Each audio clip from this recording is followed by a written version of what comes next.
So yes, so my name is Saurabh Smar. I'm a registered migration agent with Global Vision Migration. And so today we'll be discussing a lot of different topics and more. I would request all our people who are actually joining us right now to please leave a comment, ask us any questions. Let's use this as a discussion forum rather than question and answer. So keep it more interactive as possible and see if you can join us and ask your questions or discuss any matters, etc. Obviously we won't be discussing any personal matters in here, and any information provided is actually for education purpose only. And I'm a registered migration agent. My migration agent registration number is 1802044. And yes, I'm from Global Vision Migration. We have offices in Melbourne, Canberra, and New South Wales. So yes, so we do talk about, we do take care of all kind of visas, from student visas to employer sponsored visas, as well as global talent, subclass 190, general skill migration, you name it. And we already have done it. So yes, we'll be discussing all these options with you guys today. That's great, guys. So now that you know what all information Saurabh can give us, so feel free to reach out to us, leave a comment about anything and everything that is to hear about education or migration and moving to Australia in general. So let's get the comments rolling. And so Saurabh, like we always do it, why don't you just start off by telling us what are the positive outcomes that you've experienced in the last fortnight, Yeah, so since our last live session, we have received more than 50 visa grants. Even on weekends as well. I was actually counting it before getting onto the live. So that was so 50 visa grants. Actually has some sponsorship approvals, some nomination approvals for 482 visa, 190 visa grant. We actually received 190 20 minutes ago for an accountant from Victoria. So as you can see, that grants are coming through. Even a lot of student visas grants have come through as well. Those who were lodged previously, early this year or mid this year itself. And 485 visas are currently being granted, as well as 408 visas. 408 visas are coming through. Most of them, almost 90% of them, have 1 year of work rights. 1 year of stay in that. And travel, it comes with travel rights as well. Yes, people can travel as well.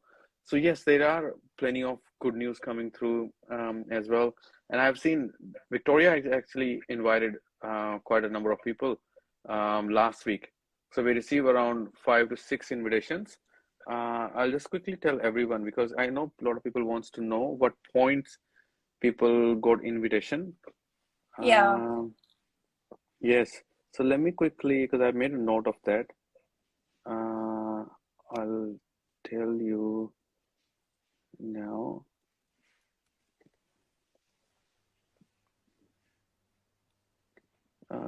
Give me 1 second. Yes. So registered nurse received an invitation at 70 points for 190. A telecom engineer. Now anyone wants to know about telecom engineer for Victoria. We receive a telecom engineer invitation for 491 in Victoria at 70 points. So that's a very minimum points. So 70 points, these points are including state points as well. So that means the client themselves, they only had 55 points of their own plus 15 from the state. That's 70 points. That's very low points to receive an invitation. And that telecom engineer is not even working in their own occupation. And we still managed to get the invitation. Another one is a chef who received invitation at 70 points for 491 visa.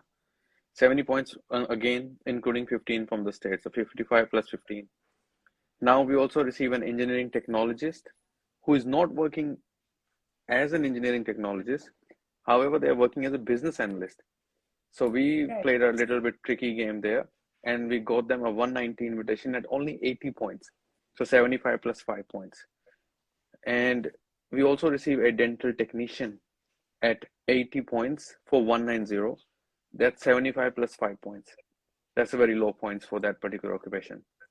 A software engineer at 85 points for 190, and an organization analyst at 80 points for 190. So the So software engineer at 85 means just 80 points of his own and 5 80 state, plants and of then its own and 5 from the state. Yeah. So I, that's yeah, great. yeah, none of the occupation was more than 90 points or anything. So I was quite surprised with that invitation round, that they actually invited so many people at such less points. And a couple of days ago, I also heard that New South Wales did some invitation round as well, and they invited people at lower points as well. So this is my advice to a lot of people. If you are planning, if you are in this situation and you want to lodge, you're thinking, oh, I should do it when I get my 8 each or NATI, etc. Don't wait. You might be waiting and wasting your time. Most of my clients, we actually lodged their EOI only a week before, only ROIs a week before, and we already got the invitation. And they were surprised themselves as well when I called them. That look, we've already got the invitation. So, end of the day, what satisfies us is that we told them, we explained them, we guided them, we made the plan, a pathway for them, and they followed it through. The best one out of all these ones is actually the engineering technologist one. So I just want to quickly share this profile with everyone. So this Yeah. client, he did bachelor's of computer engineering from overseas, 4 years of bachelor's degree, computer engineering, and he never worked in IT field at all in overseas. And when he came here, he just recently got a job as a business analyst 2 weeks ago, and he did masters of MBA, Masters of Business Administration from Australia. Right. So that means that he can't get an IT skill assessment as a business analyst because you need to study IT qualification. Either you have to do a professional year program or you need to do a 1 year of post qualification experience, right? So what I did is we actually played around with his bachelor's degree. He managed to find out that he did some projects in his bachelor's, and because there is no computer engineer occupation or anything, no, you can't get a software engineer assessment done through Engineering Australia. So we used those projects to show him that he's worked as a junior engineer, based on his projects that he did his bachelor. So we got him a skill assessment as an engineering technologist. We got the skill assessment engineering technologist, and Victoria wants people to be employed in skilled level 1, 2, or 3. They don't really care whether you're working in your nominated occupation or not. And then we managed to get the invitation for that client. That we told Victorian government that he's an engineering technologist sitting at 80 points, but currently employed in skill level 1, which is business analyst. And that's why they actually send us an invitation for him. Other occupation as well, the telecom engineer that we received for 491. So that client is not working as a telecom engineer. They're working in a Domino's store, and they're working as a store manager. So we showed them that he's working as a skill level 2 role, and then they got the invitation too. Same as the dental technician. The person is not working as a dental technician at all. They are working as a dentist, which is a different role to the occupation. So all the invitations, most of them are that we have received, none of them are actually working in their own occupation at all. They're already working in a different skills level occupation. And we still managed to get the invitation.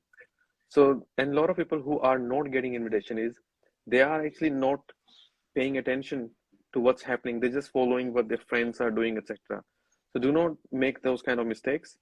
Maybe that's the reason why your friends might not have received the invitation, because they themselves following someone else.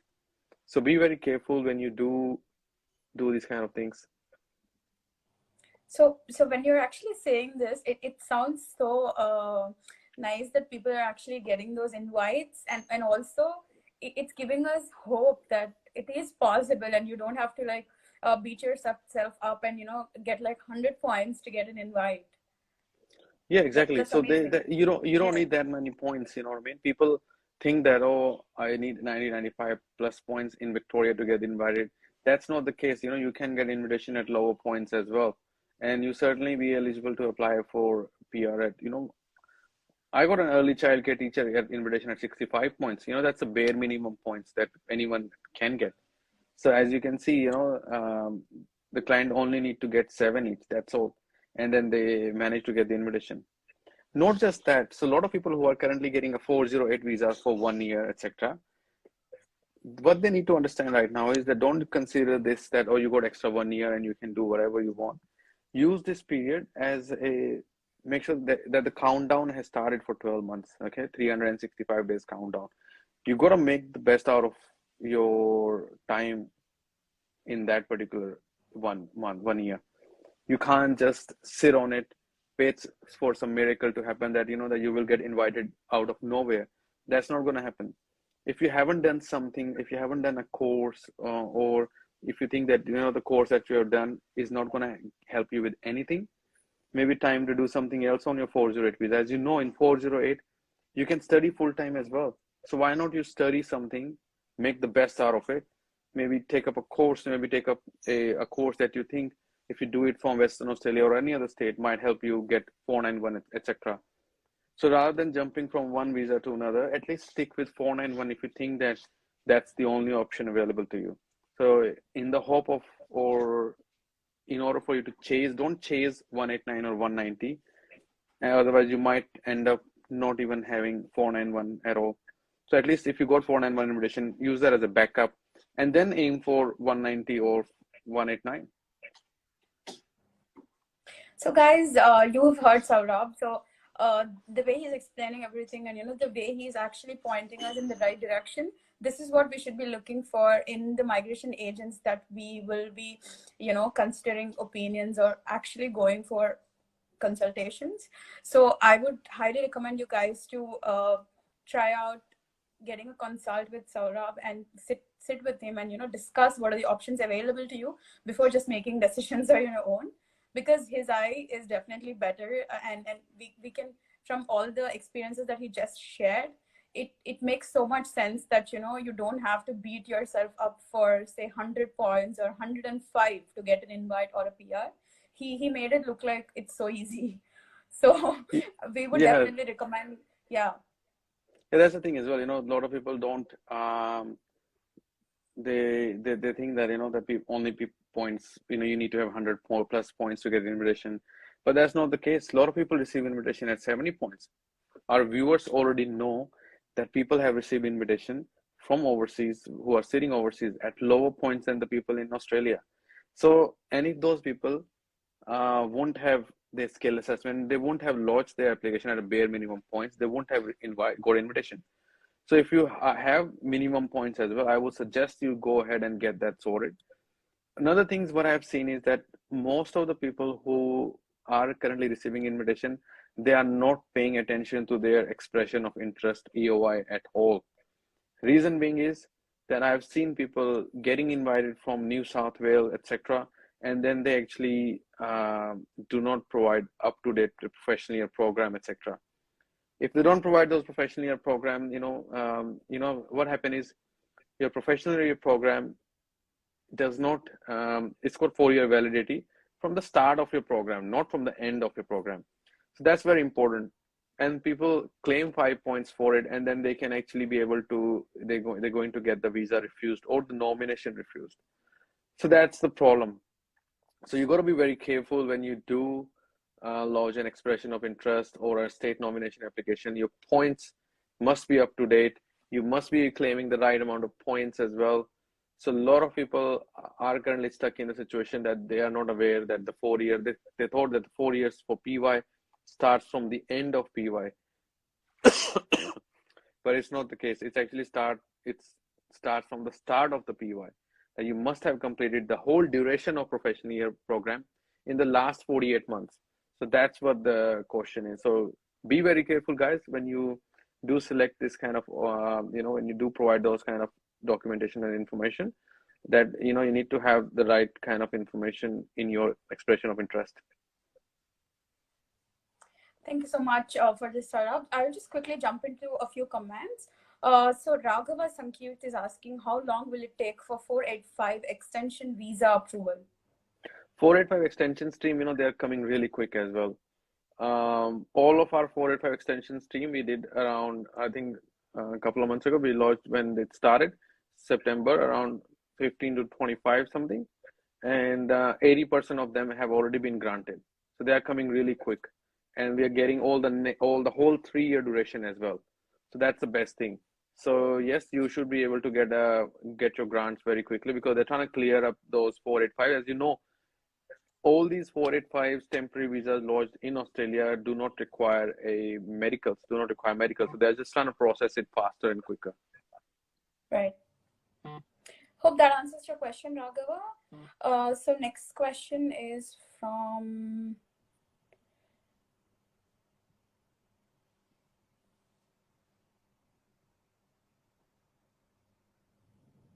Okay, cricket lover Johnny. So recently completed BTech. How will I come to abroad? So Bachelor's of Technology, you could have done Bachelor's of Technology in electronics, telecom, in a lot of different domains as well. So what we can do is, for that particular thing, you would need to apply for a skills assessment, etc. And then, for any general skill migration, skill assessment is a pathway. If you don't have a skill assessment, you can't apply for 189, 190, or 491 visa. Most importantly, I would suggest these people who are overseas and they want to apply for permanent residency, book your PTE exam first. Try to obtain the maximum possible score, and on the side by side, we can help you with the the skill assessment pathway. Once you have the skill assessment, you have the English score, then yes, you can go ahead and lodge your expression of interest as well. And there are a lot of states who are currently inviting people who are living overseas. So there you go. You still have the best, benefit while sitting overseas as well.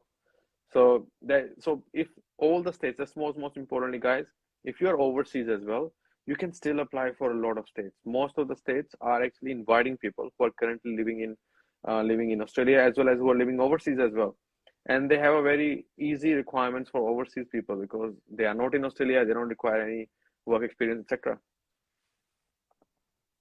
Right. Hope that answers your question. Next, we have Rohit, who's asking, will there be any Western Australia invitation rounds in December or January? That's actually a very good question because you know that Christmas is around the corner, and then people would be looking for to get the what's that called, the invitation, etc. However, what I've seen, Western Australia, they normally do invitation rounds on third Thursday of a month. They did a round recently, day before yesterday. That was out of nowhere. Maybe because it's the last week of the month, that's why they did the round on Tuesday. And they invited a lot of people from overseas as well as from interstate people as well, on 491 or 190.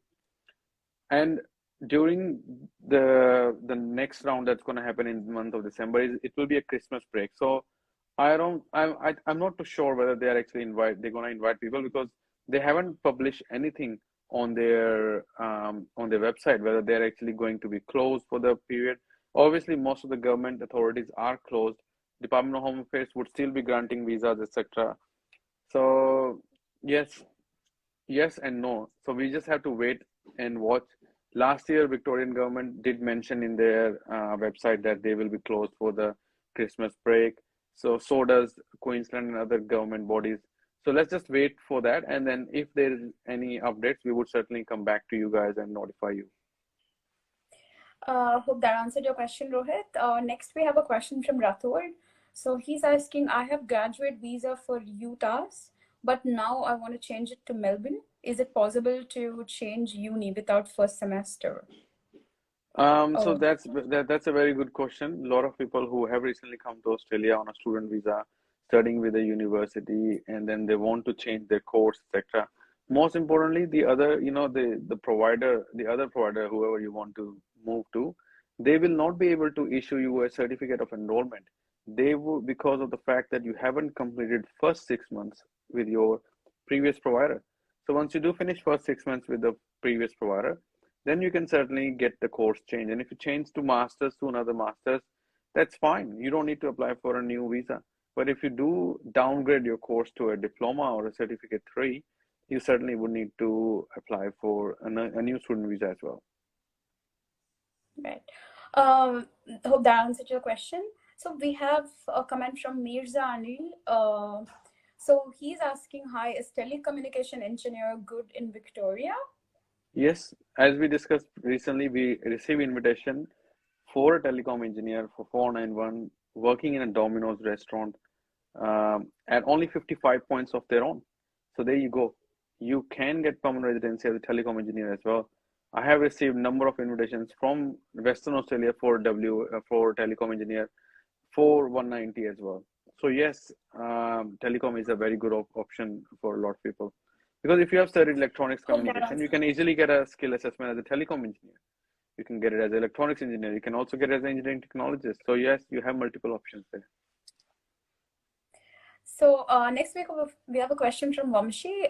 So he's asking, is there any IELTS cutoff for employer-nominated visas? So employer nomination scheme, which is subclass 186 direct entry or temporary residence transition stream. There's a direct permanent residency option for it's also known as 186 visa. A lot of people knows about that. Your occupation needs to be in MLT SSL list. You must have at least 6 each in IELTS or 50 each in PTE. So that means that you need to have a competent level English and a skills assessment in your occupation. Plus, you need to have a 3 years of post-qualification experience in your nominated occupation at a skill level. That's very important. That's the kind of experience that you would need to have. So yes, the cutoff is 6 each or 50 each in PT. You need to have a competent English. Hope that answered your question. Next we have Yogesh, who's asking for the scope of masters in management for PR. Yes, there's a lot of people do management of say for example they just do masters in management studies, marketing, etc. And so those kind of studies, you would need to understand what your occupation will be afterwards. So say for example, if I've studied my management, masters in management or business management, and then if I want to get a skill assessment, most importantly, my occupation will be a business management relevant related occupation, such as a corporate service manager. It could be a, if I studied MBA or something, I could be working as a manager level occupation. Or if I've done marketing, then I could be a marketing specialist. So most of these occupations are actually STSOL list occupation, which is a short-term skill occupation list occupation. And then they are actually not being able to, in order for you to get a skill assessment for that, you need to have 1 year of post-qualification experience. So that's very important, guys. And you have to be very careful, when you do take such courses, etc., because those courses would only lead you to these kind of occupations that require 1 year of post-qualification experience. And sometimes it's hard to get a job in that particular field as well. So be very careful, and then only you will be able to know exactly what you can do. So he's asking for another question, which is how many years work rights will you be getting? For if he's pursuing like masters in management for PR, like okay, so currently people are getting 3 years of temporary residency when they're studying masters, right? Right. Now there are talks going on to increase that 3 years to 5 years, to 4 to 5 years of temporary residency. We don't know when that's going to implement though. Right. And if they do implement that as well, then yes, the new people who apply for their visa, they would start getting invitation at those. They start getting longer TR of up to 5 years. Hope that answered your question, Yogesh. Next, we have a question from Chintu. So he's asking, how about a civil engineer in Queensland? Points for 190 and 491. Say where, sorry? Civil engineer in Queensland. Civil engineer in Queensland for 190, yeah? What are the so points that we're looking at for 190 and 491? 190, I would suggest is do not look anything below 90 points of your own. Because Queensland government is very strict, they are not inviting anyone below 90 points at all. And obviously, if you're sitting at 90 points, you'll be sitting at 105 for 491. 491, you can have 75 points of your own because plus 15 will be 90. So there you go, you would still have that opportunity available, little window there for 491 visas. Hope that answered your question. We have a question from Rohit Reddy. So he's asking, can we please get some idea about Canberra matrix, please? Yes, so Canberra, yes, because we do have an office in Canberra and we do a lot of Canberra nominations. And I can suggest you, Canberra is a very, very good state, and it's a very good territory. And then they do invite people at lower points as well.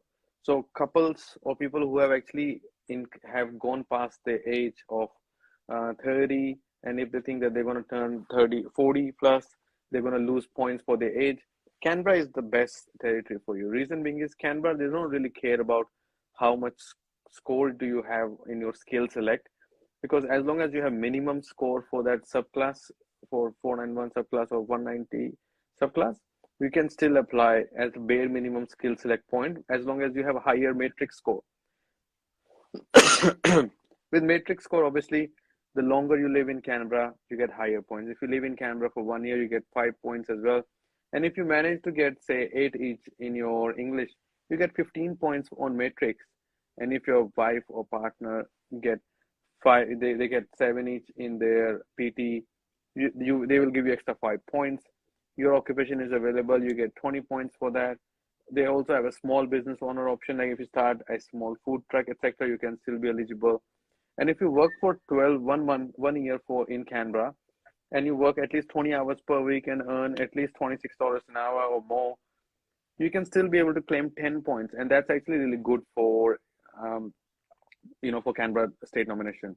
And another thing is for 190, you need to show that you've been employed for 6 months full time. For 491, you need to show that you've been employed for at least 3 months part time as a minimum, 20 hours per week. So that means that, if you do manage to get a job in your own field as a skilled occupant, you certainly be able to claim up to 20 points. Another good thing is if you work in Canberra, say for example, if I'm a business analyst, but I'm working as a chef in a restaurant, I just managed to get a job as a chef, I can still be able to claim 10 points. However, I need to show that I have qualification in as a chef as well. So a lot of people do study commercial cookery, etc., and then they just show 3 months of work experience, and then they get extra 10 points for Canberra. Plus, the best thing is now a lot of people who are getting their TR, etc., they want to know where they should do their PY from. That's where that's important. They want to know their permanent that they want to apply for TR, etc., and then where they should do their professional year program for. Canberra is a very good territory to do your PY from, because then you can actually be able to get 1 year of points. So if you do professional year Canberra, you can certainly be able to claim 5 points for your 1 year of study towards Canberra matrix score. That's very important. And if you have studied masters, you get extra points as well. So what I'm trying to say is, and then Canberra do invite people at lower points as well, lower matrix score. So if you can get up to like 80, 85 Canberra matrix score, you can easily get a 491 visa within a year. So that's not a problem at all. So yes, I hope this understands, I know Canberra matrix is very complicated, and Canberra is the only territory who will not request you to provide any more information. They would just reject your nomination if you do not put your paperwork, everything properly. Right. Hope that answered your question, guys. So next we have a question from 𝐿𝐥𝐿. So he's asking, is Western Australia requesting the government for more seats? Well, they still have enough nomination places. Western Australia invite a lot of people. That doesn't mean that all the nominations get approved.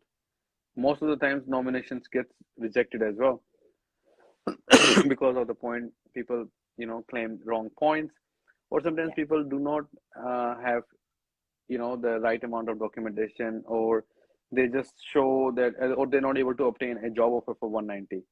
And I'm pretty sure right now they still have enough nomination places available as well.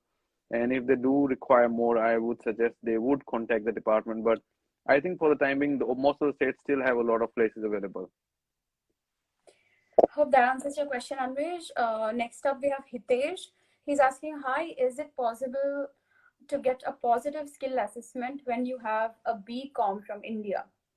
Yes, Bachelor of Commerce, you can get a skill assessment as an accountant, internal auditor, external auditor. There's a lot of assessments can be done as a Bachelor of Commerce as well.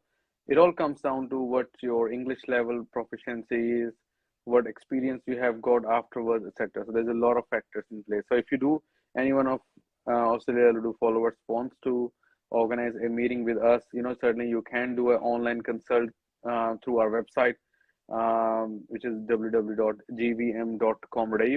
and you can just book in right there. And then obviously for us Aladu followers, yep, if you use the promo code AUSALLUDU, you get 25% off on our the consultation fees. So yes, and I can tell a lot of people as well, that consults, they do get booked out really quickly, and Yeah, so if you want to book in a time, try and discuss your personal case with me or with any of our members. You can certainly do that through our website as well. So next we have a question from Naresh. He's asking, I applied New South Wales 190 in June from onshore. Now I have moved out of Australia. Does it impact the processing time and how much time it can take for the grant? 190 NSW onshore, and he's moved Yeah, out of so Australia. that's fine. You can be overseas as well to get that visa grant. And well, I think he's in a good position because he can be on a holiday, and then he can certainly be able to come back to Australia as a permanent resident. Hopefully, there is no complications in your case, and you have not claimed incorrect points. Let's hope for the best. And also, if you do get your 190 grant, make sure you do come back to our live session and let us know that, hi guys, I got my 190, so we can celebrate your win as well. That's right. Next we have Karthik. So he's asking, I'm a recruitment consultant with 65 points for 190 and 75 points for 491.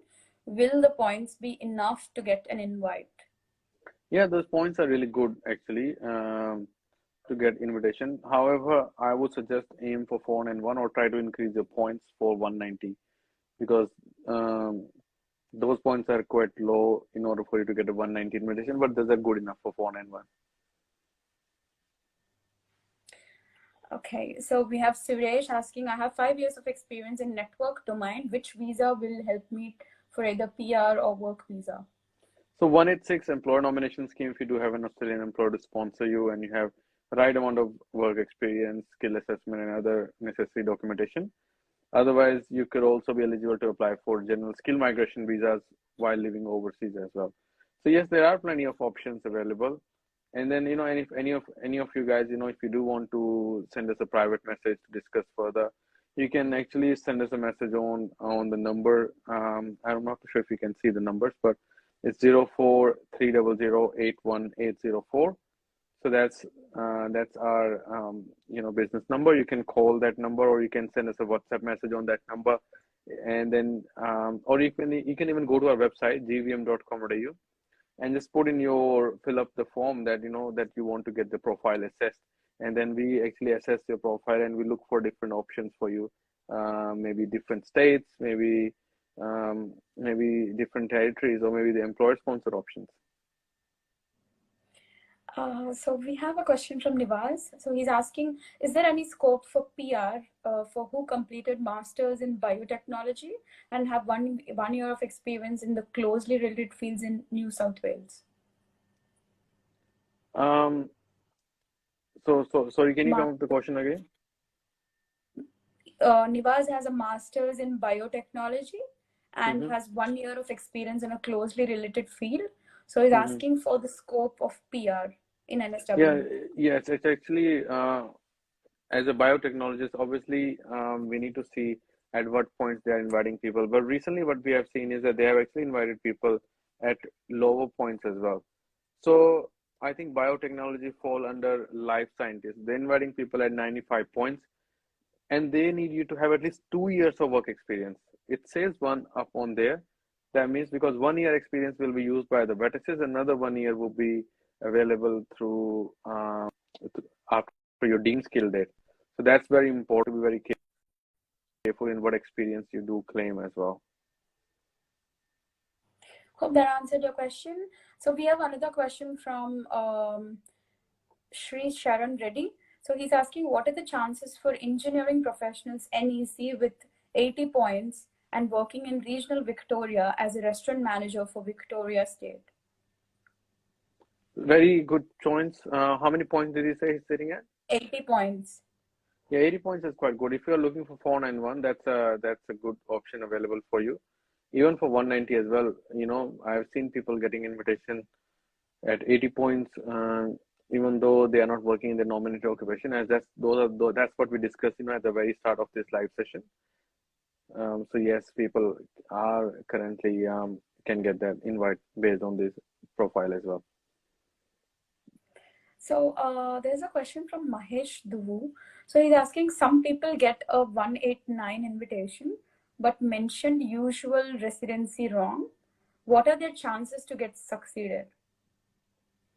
So say for example, once you do apply for the visa, you can apply for this visa while in Australia or even overseas as well, regardless of the fact where you received the invitation, where you were when you received the invitation.